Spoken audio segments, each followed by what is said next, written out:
Welcome to Getting Real with the Costas. This special episode series will be an exclusive. Here, both me and my wife talk about the ins and outs of running a business, being married, developing our money mindset, our polarizing family dynamics, and taking big risks in our lives. You may have always wondered what relationships we have with our friends and family. How can we actually balance our work and our life routine? You may be wondering how we communicate as a couple, or even what our health goals and struggles are that come up in our day to day jazz. Well, you are in luck because we get to talk about all this personally and more, completely unscripted. Welcome to Getting Real with the Costas. Hello, everyone. Welcome back to Getting Real with the Costas, and today it's episode 11, isn't it? Yeah, episode 11, and we're going to be talking about adjusting to a new schedule and taking time off and not feeling guilty about it. So, guilt is something that I think everyone experiences as an emotion. I know me and Lorna have experienced it in different ways for sure, and sometimes whether it's with your relationship with food, whether it's in your health, whether it's in your lifestyle or your work, guilt can kind of manifest and come up in different ways. So we were just going to chat about, how I guess our lives have changed through this past year and what we're doing differently to deal with these feelings of guilt and to adjust to our new schedule. So I think I'll start off with myself. So Monday, which is 5 days ago, I had a minor surgery, so that kind of threw things off into a loop. So with this, it was one of those things where the surgeon said, "Hey, if we can go in laparoscopically, it's going to be really easy. If we can't, you're looking at 4 or 6 weeks." And he was like, "You're looking on the higher end of 6 weeks. Like it's just the way that it kind of the dice was dealt and it rolled out." It was really interesting because this has actually been an issue that I've been having problem with for, I'd say, at least a year or a year and a half now, where this just kept getting worse and worse. So although I was someone who was very hesitant about making that change and saying yes to the surgery on Monday, I knew it's like if it's not now, it's probably going to be another year. And realistically, problems continue to snowball. So for us, it doesn't make sense to push things off. So I was like, you know what? Screw it. We're just going to stick with this and change to a new schedule. Lorna had to take a little bit more on her plate in terms of, especially the first couple of days, like me moving around, me being really tired. She did the cooking, she did the cleaning of stuff, but that just became kind of an integrated part of our routine. And now that I have the ability to walk around and can do some more stuff, it's been a little bit better. So You said something really interesting. You said, like, this issue has been ongoing for about a year. And I feel like that's so interesting because right now, whether you're struggling with your health or whatever it is that you're currently going through, maybe you've struggled with it for the past year, 5 years, 10, 15, 20 plus years, right? And it can feel really scary to make adjustments and have to change up your food or have to change your mindset and change up your habits, change up your routines, right? But you're going to have to do it if you want the end result of feeling healthy, feeling good in your skin and feeling energetic and, balancing your hormones or having a good relationship with food, like whatever your goal might be, like you're going to have to take that time, whether it's now, whether it's in, a year from now, whether it's in 5+ years. So nobody wants to go through this recovery process, right? Like Andrew has to go through this recovery process 4 to 6 weeks, right? And I feel like a lot of people sometimes don't want to go through that. Of course, like it sucks, right? Like when you have to make adjustments and you have to change your routines, you have to change your schedule and change your habits, like when you are recovering, right? And the thing is, there's never really going to be like that perfect time of having to go through that. But if you take that time now to do the things that you need to do to heal, to recover, to become the best version of yourself, it's like then you can live freely for the rest of your life, And I think we should dive into not feeling well, guilty. the ironic part about that when you were like, hey, it's been something that's been going for a long time, is you talk about worrying about the recovery process and not taking the steps. The first 3 or 4 months and why it really took a year was because the first 3 or 4 months I was like, are you serious? Like, why me?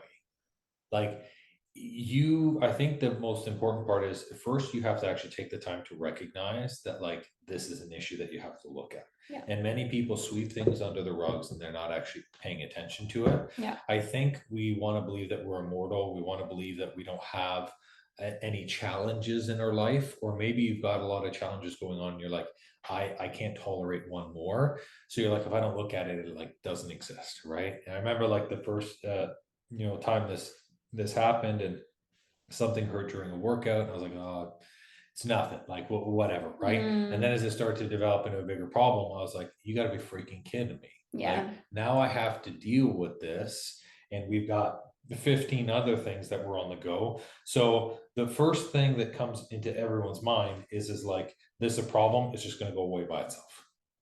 That's Or what it's you not hope and that pray. bad. 100%. It's not just that going to go away bad. by itself. It's going to heal. Yeah. It's going to fix up.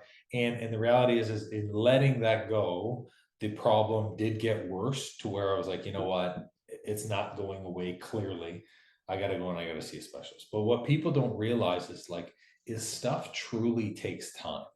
And I was thinking to myself, you know what? This is an issue. I'm going to see a specialist. I'm going to have this fixed, in a couple of weeks and it'll be done. Right. Yeah. But took 2 months to see a specialist. Then I had to go see another specialist.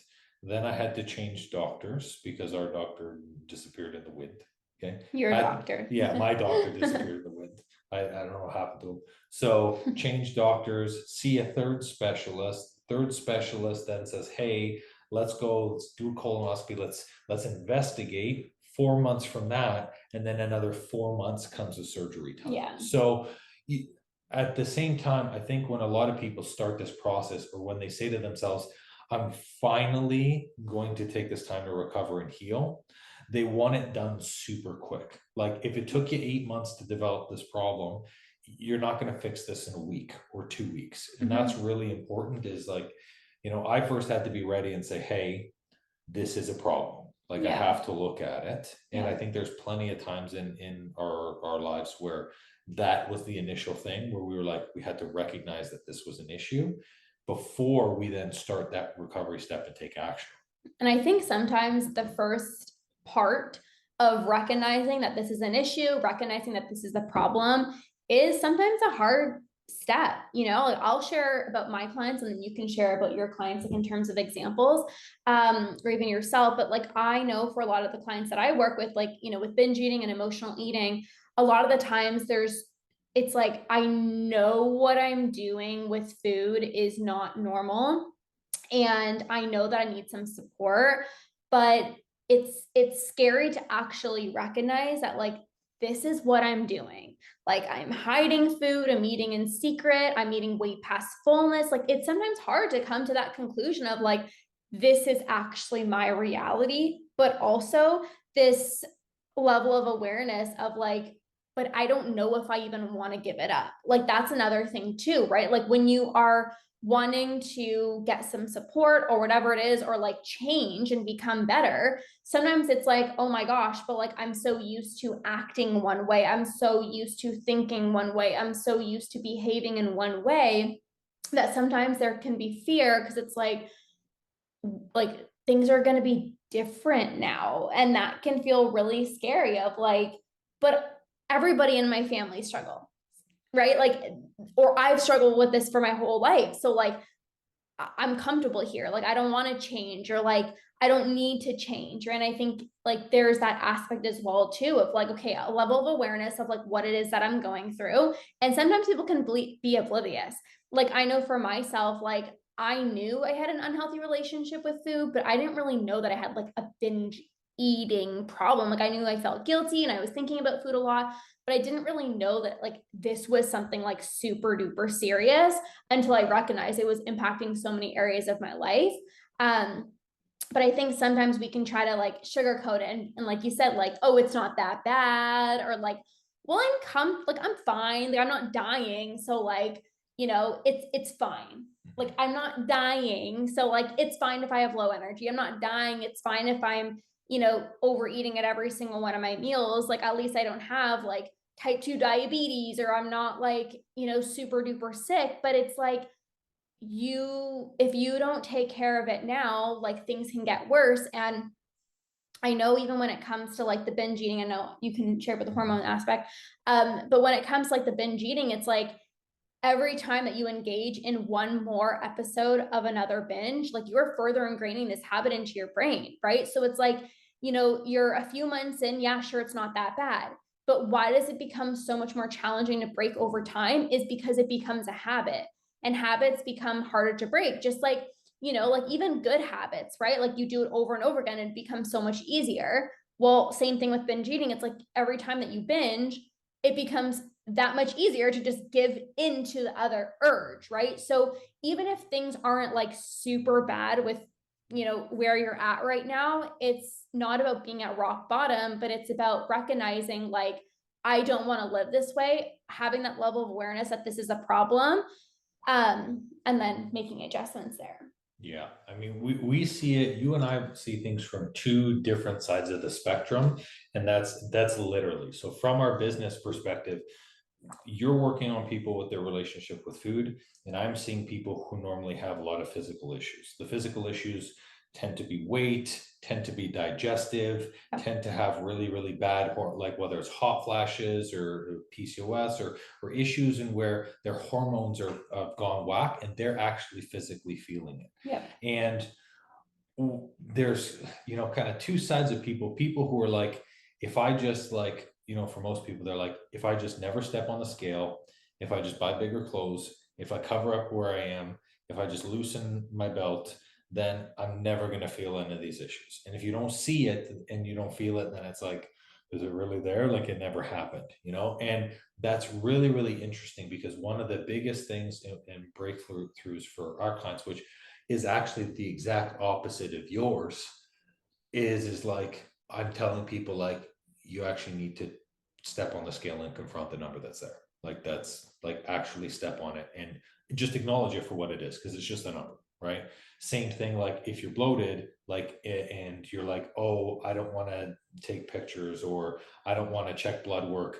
The first thing that you need to do is, in fact, admit, like, hey, this is something that's a challenge in my life. And that's really hard, because especially when it's done visually and physically, you can't look away from that, right? Like, the relationship with food is something you feel, it's not something you see. So although it doesn't have a face, people are feeling it, but you can kind of hide from it. When you physically look at yourself, there's like no way to filter that image. Like, what you see is what you get. Like, if you're someone who's like been struggling with their weight your whole life, and they're like, Andrew, I don't hop on a scale because every time I look at that number, I look at that picture, that's what I feel. The disappointment, the thing, like, it becomes real. That can be really, really tough. But the biggest part about that is, it is really about looking at it differently. And I think there are a lot of people who feel guilty. Sometimes the choices that they make in their health or in their life is not a choice that they actively chose. Most people, when growing up, are not really taught how to eat right. You're not taught how to take care of your body. So you do what you know, or you do what was shown to you. And if you have, like you said, family members who have unhealthy relationships with food, you probably have a higher chance of getting an unhealthier relationship with food. Or if you live with a family of people who everyone is overweight and has hormonal issues, you're probably going to be overweight and have hormonal issues too. Not that it's always like that, but in doing what you know, what happens is when you start to do something different, that's when guilt appears. When you're like, this doesn't feel normal, so should I feel negative about this? And especially around food lately, it's a big thing that I've noticed, with my family, right? People like to celebrate with parties, it's all around food, right? People like to do funerals or negative stuff, it's all around food. Everything is based around food, which means whenever you do something that's not based around food, you feel like a weirdo. And you're like, well, I don't know, like these guys want to go out and they want to go for lunch, and I just want to like go out and go for a walk and chat. And they're like, well, like, why don't we eat and do that? Right. Like you almost feel like you're so different that's when guilt sets in, when it's outside of your regular operating routine.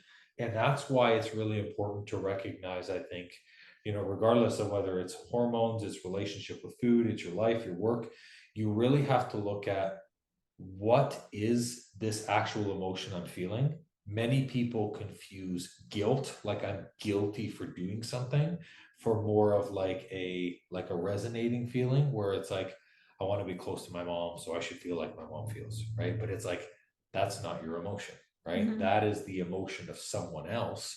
So you have to determine whether or not it's truly guilt. Mhm. That's the first thing. Mhm. And then once you recognize if it in fact it is guilt, you have to ask yourself why you're feeling guilty. Because we never ask ourselves that. A lot of the times, like, this week, right? I felt guilty for not working on my business, which people are like, well, that doesn't make sense if they hear that. But, I say to myself, like, even though I had a surgery, I could have done more, could have worked on this, could have done that. And if I kept it in that lens, I know that that's a negative lens, Mhm. that is guilt that goes nowhere, that stays within me. Mhm. Well, I think this is really important of talking this out with somebody, whether it's a coach, a family member, a friend. So Andrew, brought this up and he's like, I kind of feel a little guilty, like not working on my business. And the way that I saw it was like, okay, first of all, number one, like you literally just had a mini surgery, like you gotta chillax, like you're literally supposed to be relaxing. But also number two, the way that I saw it was like you're doing things that actually matter now. Even if it's less time, you're doing things that actually matter now, right? So like even when Andrew and I had a fitness studio, we were just talking about this, that we would literally be working for like 6 a.m. until sometimes like 8 o'clock or 9 o'clock at night. And like I felt like it was so many hours, but like I was working on like the wrong things that actually like didn't really matter. I'm like, oh, like this picture, it needs to have the right color. And like that, it just doesn't even matter, right? Spending like 10 hours on A landing page, that right? no And one would nobody's going to see, read. right? Yeah. Right. So the way that I saw it, my perspective was like, oh, but wait, like, okay, what you're doing is, you're posting on social media, you're doing your networking, you're checking with your clients. Like those are actually the things that really matters. Just because maybe you're not working as many hours, like you're actually, the way that I see it is like you're being more efficient, you're being more productive. But if we don't have that second pair of eyes, like even for myself, like if I feel a certain way and then Andrew was like, oh, well, look at it from this different lens, like this is why I think it's so important to like have a different perspective. Like even when it comes to like guilt around food, it's like, oh, I feel so guilty eating chocolate, right? But then the way that I look at it is like, okay, well, what's worse for you than eating the chocolate is spending hours stressed out about eating the chocolate and thinking about the chocolate and then feeling guilty about the chocolate, right? So it's like really having somebody to shift your perspective, I think is really important. 100%. Because your perspective, or the lens that you see through things through, is absolutely everything. And we don't spend enough time actually understanding what lens we're looking through, because we can have so many lenses, just like we have so many hats, right? And people have titles of mom, they have titles of office worker, all this other stuff. It's like you're also looking at it lenses as well too, right? Like are you looking at it from the lens of stress, where like everything is fear based, where you're like, oh, great, one more challenge, now I have to worry about this? Or are you looking at it from the lens of opportunity, where you're like, okay, cool, with this time of rest, I now get to focus on this. I get to do some time realigning myself, or putting the vision back together. So it all, as long as it's something that is contributing in a positive way, then I agree. There's no doing anything right or wrong, right? Mm-hmm. And I was just gonna say, like, did you want to say something? No. I think, even when it comes to working out, or it comes to what we believe we should be doing. Like the reason that we feel guilty is because we feel like we're doing something wrong. But this all comes through conditioning. Like, what have you been told? So I used to feel really bad about taking time off. Like, we have our own business. And I remember in 2020, I was working from home, and I remember like feeling so bad for just like sitting outside without my phone, without my laptop for like 5 minutes. Like my mom's like, Lorna, you've been working all day, like get outside, like just spend some time outside. I'm like, no, but like I should be working. And it's like, where did that even come from? Like, where did this belief come from? And I remember at a very young age, like I had this belief of like, in order for me to feel worthy or be worthy, like I need to be doing more. I need to be working harder. I need to be, be that person. Like, and even, in grade school and high school, like all my friends would be going to these parties and hanging out and going shopping and getting their nails done and all these things. And I'm like inside my house studying and researching about health and fitness. Like literally I'd be spending my days like researching and all of these things because like I felt like that's what I needed to do. And if I did something out of that routine, I felt guilty. But then I didn't see this whole other world of these other people that were saying like, how they love like taking time off to nurture themselves. That's an act of self-care to recharge their nervous system, to like step into their feminine energy and all these things. And at first I'm like, yeah, no, like that's totally not for me. Like I need to be work, work, work, work, work all the time, until I tried it on for size. And I'm like, you know what? Like, I'm just gonna see what it's like to, take a little bit of time off. And like when I say time off, I'm not meaning like I'm just like I didn't ever like just take a week off. It was like I'm gonna give myself 5 minutes outside. Like that was like my first definition of like taking some time away. And I remember how good it felt to just like recharge my battery, or even like booking myself a massage, or like even just like getting my nails done, or like things like that, or like taking a bath, or not having to check my phone in the morning, like knowing that things were going to be okay. And I started to feel way better, not only about myself, but I recognized that I stopped feeling guilty because I saw other people doing those things. I saw, one of my old mentors, like she would always post about like just like nourishing her soul and not being on her phone all the time and not working, 25 hours a day, 24 hours a day, 25 hours a day. 25. Working so hard, you're getting an extra hour in. Yeah. So, and I was like, oh, okay. So there's evidence that like I could do this as well too and not feel guilty. But this is reprogramming your conditioning, reprogram what you've always been told. Like again, if you've been told like, oh, you're so bad for eating a chocolate bar, like of course you're going to feel guilty for eating a chocolate bar. But then you see other people that can just eat a chocolate bar and move on, and it's like there's evidence that like we don't have to feel guilty. I think the important part about that is to recognize that things take time, and that you have to have it's a combination of patience, but you also have to be willing to be persistent, even when sometimes the goal is not clear. And I think that's really important, because when people start off, whether it doesn't really matter what journey, truthfully, when you're trying to make some type of a change for yourself, you initially get super pumped and you're like, oh, hey, I have this great idea. And like for 1 second, you seem to see this target that's really, really clear. And then life starts to happen, and then the target moves, but you're like, oh, I'm still following it. Like I can still keep track. And then it starts going farther away, and then it shrinks, and then things go in front of it. And you're just like, well, what happened to that? And the taking time aspect is still knowing that it's like each and every day you are working towards your goals, you're working towards your targets. Sure, maybe you have a few additional stops that you have to go, but being confident to know that you are going to get there. Mm-hmm. And that's patience in trying things that might not work, patience in making mistakes just because you're probably going to pick wrong paths and wrong choices and have to double back. But the persistency part is the hardest part.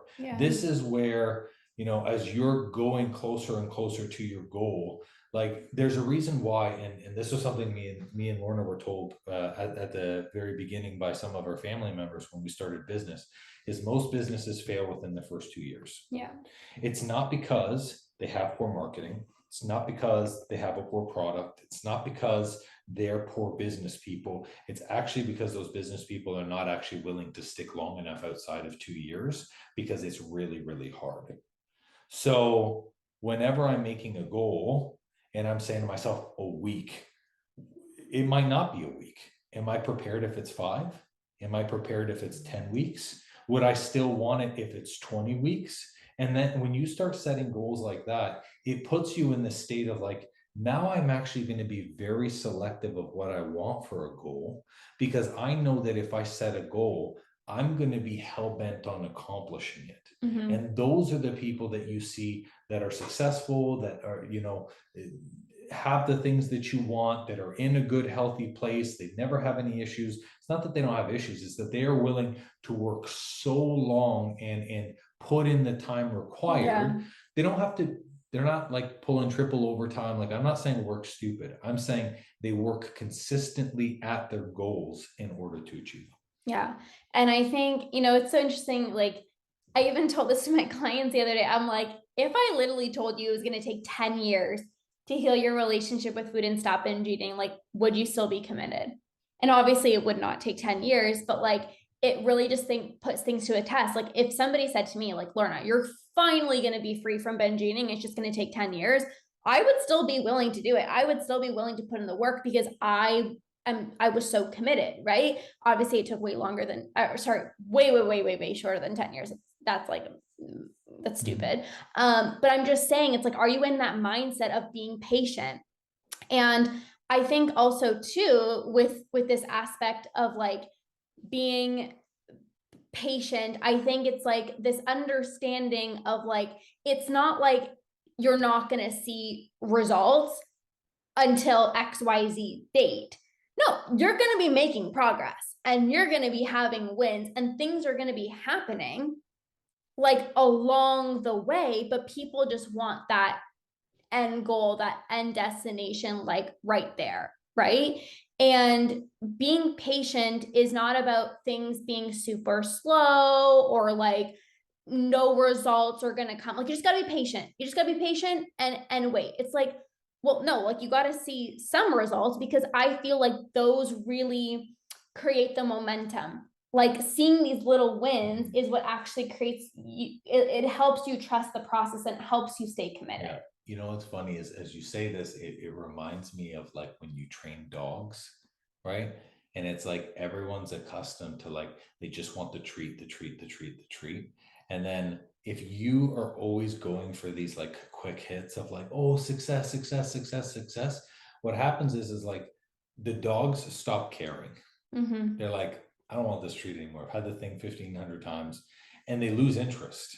Yeah. And that's why sometimes it's really important to, as you're pushing yourself further and further to grow, that patience also comes with like sometimes me and Lorna set goals, and like, I'll share with you guys here, like I'm in the process of working with another coach to do my very first live event, and I'm going to be doing it at the end of September. I've done seminars. I've like, my biggest seminar was what the school was over 300 kids. It was like 320 people that were there at the seminar. I've done very, very large presentations. I have never, ever done a full day live event. I know that it's possible. I know that I want it and that I can do it. However, the goal is so big. When I say, well, how is this going to look? It actually makes me nervous, because I am uncertain of all of the pieces. Yeah. But that's also what makes it exciting, because if I just only do things that I know that I can achieve, that doesn't light me up. And this is where sometimes we will set goals, or sometimes we will push guilt aside for goals that when we get there, we're like, oh, that was it. On to the next goal. Yeah. There's no excitement in actually enjoying the journey. Like, I'm doing this live event, not just for the people who are going to be there, whose lives are going to be changed, but I'm also doing it because it is exciting for me to grow, learn the skills, set up the event, do what's required. So when I am at the event, I am so fired up and energized because of the culmination of all of the effort that I've put in. So I get there to that day and I'm not like, oh, I guess it happened. I'm going to be like, today's the day. This is the most funnest part. And it's probably going to be something that is going to then kickstart 10 to 12 events a year. So when I'm setting goals, of course, I'm setting things that are realistic in front of me. I'm understanding, hey, listen, I might not get this right the first time. Okay. And by that, I mean, I'm sure there's going to be hiccups with everything, right? I'm going to be patient with the process. I don't care how many people show up to this one. I'm still going to do it because I know that 30-year Andrew, the guy who's 30 years down the road, this is going to be one of the best things that kick-started and continued to make those changes. I think it's so important to, like, with any goal that you have, like, find something that's going to really excite you. Because if we think back to even like, these crazy diets, right? Like keto, Weight Watchers, or any of these crazy things, right? It's like, you want to get to that end destination, but you're like dying the whole time, right? So like even with this live event, it's like you're excited for the end result of the live event, but even putting things together, it's like there's so much excitement, like the process and all those things, right? So it's like going back to like dieting and like these crazy restrictive diets, it's like you're gonna have zero fun throughout the process. And it's so hard to be patient because you're not enjoying the process. I feel like it's a little bit easier to be patient when at least you're enjoying the process. Like, even if it does take a little bit of time, like even, with my clients, I'm like, the reason why like my clients are able to trust the process is because like we're having fun, like they're celebrating their wins, they're connecting with other people in the program. So it's like, it makes it so much easier. And there was many times where we needed to be patient. Like, oh, 100%. This is why when clients come to me, and I don't know if you've had this, so like, and I can like this here, right? Like a woman reaching out, she's like, I have a wedding in 4 weeks and I want to lose 35 pounds. I'm like, I'm sorry, you're going to have a terrible time with this because the impatience is already there, combined with the fact that you have some added pressure because you're trying to meet someone else's expectations. And even if somehow miraculously you made it there, that's the type of thing that then puts the weight back. And oftentimes that when you talked about, like when you have a goal that excites you, you're willing to wait for it, right? It's like, are you willing to wait for it? Like, I think that that's a very, very phenomenal, like, are you willing to work at something every day? Know that you might make, small progress consistently, but at the same time say, I'm waiting for this. I think people who are like, hey, am I going to see results in X amount of time? It's just because they don't trust themselves. Like I even had somebody, reach out to me and they were inquiring about one of my 3-week programs. And they're like, like, will I be able to completely stop my binge eating in 3 weeks? And you know what I mean? And I'm like, we're like, it's no, but also that doesn't mean that you're going to not feel, you're not going to not feel less, or that doesn't mean that you're not going to have wins where like you can eat without guilt and stop thinking about food 24/7, right? But it's like people want to skip those wins and they just want to get to like the quote unquote good part, right? But I'm like, I wouldn't like even like that mindset. Like I'm like, I don't want to work with somebody like who has like this mindset of like, oh, like, if like I need to stop my binge eating in 3 weeks, or like I need, like my clients that come to me, like they're able to trust the process because like they know that things take time. But there's many times in our lives where we need to be patient. Like, when I was at the fitness studio, we had a fitness studio and I was doing my like online coaching on the side. And like, I needed to be patient because I was trying to do 2 things at once. When we transitioned from the fitness studio to completely doing online, we needed to be patient because we were moving clients over. I needed to be patient when I was doing online health coaching and I was healing my relationship with food. I needed to be patient because here I was, a health coach, and like I was struggling with my relationship with food and I was getting support. And I'm like, I don't know like what I can teach my clients on, because obviously I can't help them with binge eating. I'm not healed yet, but that's where I want to go. So like I needed to be patient of like healing myself first, right? In order to be able to help my clients. And then when I did my certification, it was like a year certification. And it's like I wanted to start like helping my clients right away. And of course, there's like, things that you can share here and there, but it was like I wanted to get to the end result because I'm like, I want to start, actually really supporting my clients with binge eating. Then it's like I did my certification for breath work. And like that was another 6 months. And it's like you just always want to be at that end, but look what comes out of being patient. Look what comes from like actually taking time to work on your goals. Like the most beautiful thing happens, you get to live the life that you actually wanted to live. And I think for a lot of people, it's like, I don't want to do this, or I don't want to do this because it's going to take too much time, or like, I don't know how it's going to work out. Like there's uncertainty. But with anything, like great things take time. Even, I follow somebody on social media, maybe you guys even know her, whatever, like, and she's talking about like she's this clothing, like she does activewear and things like that, Buff Bunny. And it's so interesting because she's like some pieces, like she plans them out like 12 months before it even comes out. And like just imagine how like even that, it's like you put so much work for 12 months and not really be able to launch it until 12 months. So it's like you need to be patient because then the end result is like, happy customers and all the things. So You were also impatient because you wanted to get engaged and married in a very, very short time, right? And then we were like, well, wait, somebody waits 5 years. I mean, but it's, we waited for that, and then we waited for the right time to finally get married, because I knew that you didn't want a long engagement, right? So the patience to be able to save, to set those goals, right? And yeah, I mean, there was a lot of opportunities, right? yeah, And I think to touch on that schooling piece, you really do never lose. You never lose when it comes to knowledge. yeah, And that's because even if for some reason you learn the knowledge and you don't use it, and I'm a prime candidate of this. I'm a licensed automotive tech. I don't fix cars anymore, but I use that knowledge all the time. Licensed crane operator. I know what it's involved to build high-rise buildings. I know how buildings are built and stuff. Guess what? Use that knowledge when it came to our new build, and I was like, stuff's not right here, right? You never lose out on knowledge because you can call upon that knowledge whenever you want.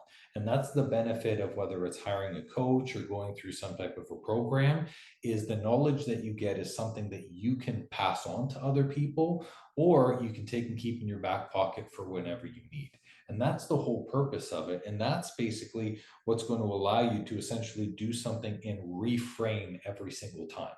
So every course that I took, everything that from active aging training when I was working with elderly, to functional movement patterns when we tried to take on athletes in the facility, these were all things that I've come and relied on myself, right? Even going through the surgery, like I know once I start squatting and I'm going to have all this stuff again, like I know the steps that I'm going to take. Like I can do it myself, and that's the most important thing, right? But I think from this, it's really about, if you don't want to feel guilty, you have to set a realistic expectation of what you want, and you have to know how to do that. So when it comes to making a goal that's really, really clear, I personally always tell our clients that you have to start with your why, and not the superficial why, the why that like you tell other people, like, oh, I want to get back into shape, or, oh, I want to fit into this top. That's very superficial. There is a very, very deep why to everything that you do in your life. Why you took the career that you did, why you chose to have children, why you're making the decisions for your health. And you actually have to look at that and not take it at face value. Me and Lorna are very, very clear on our whys, and our whys are whys that extend 10 to 20 years. We envision ourselves taking multiple vacations a year, working from abroad, taking our family traveling and learning about the world. I envision myself learning more languages, being more about cultures. So when I do things based on a really strong why that is the anchor to my goal. So even if for some reason stuff gets in the way, I can always find it because I always have the rope to the anchor. So it's even if it took me 2 years to pull, I would find it.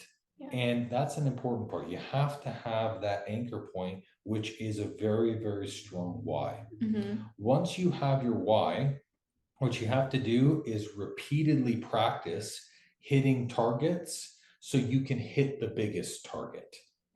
So if you're the type of person who's like, hey, I want to be free from binge eating and I want to have a relationship with food. Well, probably one of the first targets that you're going to have to hit is going to be, how can I build self-trust? Because if you can't trust yourself, you're not going to be able to make any of these decisions to hit that target. So let's practice hitting the target of self-trust and trusting yourself with really small things.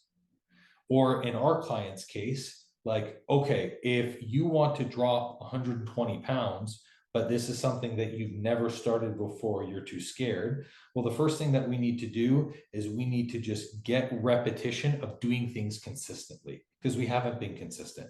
So maybe it's going for walks consistently. Maybe it's working out twice a week, but doing it every single week as a non-negotiable. What's something we can repeatedly hit? We need to get practice to show us that we can hit something. Because if you've gone through your entire life and you've never hit a single big goal that you're shooting at, it's going to be really hard for you to move forward with anything. You have to be realistic in terms of what is the target that I'm shooting at. So then when you do shoot at it, you're like, I actually know how to use this. That's the most important part. And then the third thing I would say, and I don't know if you want to add some stuff, but the third thing is you have to have the right tool to shoot at it. That's really, really important because sometimes we try our hardest to hit goals and we're not doing them with the right things. So like if I've got a target and it's like 200 kilometers away, I'm not going to throw a rock. That's not a good tool. I'm not going to do a Hail Mary. Maybe I can throw hard enough. It won't work. It won't work because my arm is not capable of throwing that far. There are certain tools. There's a reason why, like hammers are good for nails. Fishing rods catch fish, right? You don't use a fishing rod to get a bird. It's because when you're looking at how those tools are designed, they're designed with the success of that specific purpose in mind. And that's why even tools from coaches are designed for specific things and in specific ways, because it's used to be able to actually get you or help you get further in achieving that destination. Yeah, and you talked about your why. I also think that's really important is to understand like the goal that you have and how can you be okay with having a different goal at different periods of your life, right? So at the beginning, coming full circle, we talked about taking time off, right? Like Andrew has to do this, surgery. There's going to be recovery. So his goal in terms of movement is going to look very different from when he wasn't recovering, right? Like you're not going to be able to squat 300 pounds. You're not going to be able to, do all these crazy things, right? And I think we have to understand that there's different seasons of our lives. And when you're adjusting to a new routine or you have a different goal in mind, like, first of all, it is okay to have a different goal. Maybe you've always had a goal of like, I just want to lose weight. I just want to lose weight. I just want to lose weight. Right. But now maybe you're recognizing like, I want to work on my digestion. I want to work on my relationship with food, whatever your goal might be. And sometimes that can feel scary because it's like, I'm so used to, again, the old goal that I used to have, but you're in a different season of your life. So you have to adjust the goal, right? Like if you are bloated all the time or you are binging all the time and you're feeling sluggish all the time and uncomfortable in your own skin, like you're going to have to adjust your goal, which means you're going to have to do things differently than you once done before when you had a completely different goal. You can expect yourself to have a different goal, but try to do similar things that you once did at your old goal with this new goal. Mm-hmm. Right. 100%, right? And don't be afraid of abandoning something that doesn't serve you, right? Like using automotive as an example for me, right? Mhm. My goal was to I was like, I'm going to go and I'm going to work for Mercedes-Benz. And then I worked there for like 3 months and I was like, nope, not for me, Yeah. not for me. Yeah. And it wasn't, because it was so clear to me that Mhm. wasn't it. It wasn't hard for me to let it go, to then find something else or to be able to do that. But in order for me to recognize if it was, I actually had to I'm going to go for this full tilt. I'm going to try, I'm going to put effort. I'm going to take my shots. And when I hit it, if I hit it at whatever point that is, then, if I'm halfway through, I'm like, you know what? I've been shooting at a target that's not mine. Mhm. Okay. And you can also do things completely out of the box. Like when I was a health and fitness coach and I was transitioning into becoming a binge eating coach, I was like, oh my gosh, like I felt torn because I'm like, I still want to be able to help my clients with their health. Like I don't want my clients to feel like they can't have health and fitness goals and all those things. So when I was thinking about like coaching my clients to stop binge eating, like I knew first of all in my heart, like that's what I wanted to do because I struggled with binge eating myself and I just like resonated and I transformed my own relationship with food. So I knew how to get my clients there. But I think sometimes we have this fear of like what other people are going to say, or like you kind of feel like, oh, I don't know. But it's like, in your heart what you're meant to do. In your heart what's best for you. So maybe you've spent years dieting, yo-yo dieting, tracking your food, whatever it is. And now you're starting to feel this pull of like, no, you know what? I want to focus on just having energy for my kids. I want to be able to, have a good relationship with food. I want to be able to whatever, right? And it's like, you don't have to feel guilty about doing that. And you can create the goal that you want and not compromise. So I'm helping my clients with binge eating, but I'm still helping them with their health goals and, getting healthy and all those things. So like, you don't also have to compromise your goals and be like one thing, like it's this or it's that. Mm-hmm. Right. Yeah, so you can have both. Yeah. You can have it all. That's another lens. You can have it all. How can I have it all? How can I do both at the same time? Instead of saying, do I drop one for the other? That's really important too. Yeah. Yeah. So awesome, you guys. Well, that is all for this episode of TNT. Oh, not TN Teachings. Damn. Getting real with the Costas. This is what happens when I didn't start. We didn't do TN Teachings this morning. It was just me. I know. Story, eh? Yeah. Oh, wow. Try it again. Thank you for listening to another episode of Getting Real with the Costas. Oh, wow. I was gonna say getting real. I was gonna say getting real with Lorna as a joke. Nice. But then I felt that. That's okay. I'll be secondary. Yeah. So, well, actually, you're the real Costa. I'm just like a fake Costa. Right. That's true. Yeah. You getting real with the Perozzo. Huh? Damn. No, that sounds like you're getting real like a pizza topping. Getting real with pepperoni. Oh my god. Oh my god. Yeah. We're gonna name our next pepperoni. episode is going to be a pizza making contest. And yeah. Yeah. I'm gonna win because I'm Italian. True. That is very true. I can't cook for shit. So yeah you're all right, you guys. Excellent. Thanks for hanging out with us. We'll catch you in the next episode. Bye. Bye.